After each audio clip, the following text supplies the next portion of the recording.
So the question is, the people who believe the prosperity gospel, are they automatically unsaved? Or in the case of the followers, not Benny Hinn. See, you got to see, Brian, you got to qualify. And I mentioned Benny Hinn.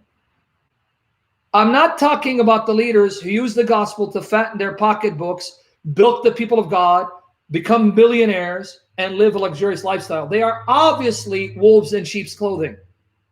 So now Brian asked me a better question. Can someone, a sheep, believe in that gospel, thinking it's the true gospel, and be wrong without them knowing they're wrong and still be saved? See, that's the question.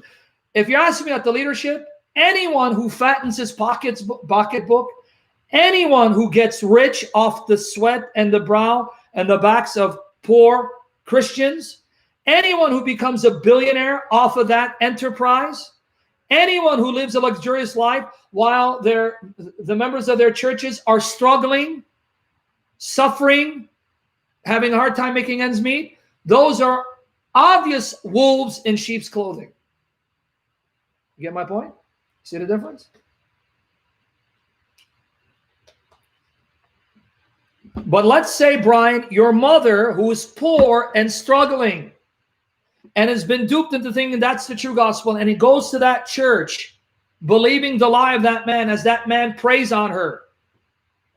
Is she saved, or is she a child of Satan going to hell? So ask me a better question, not a loaded question. You see my point? Anyone who makes millions, if not billions, off of the people of God who are suffering, who are poor and struggling, using this gospel of prosperity to get himself or herself rich, while the members of the church remain poor and struggling, it's obvious these are wolves in sheep's clothing.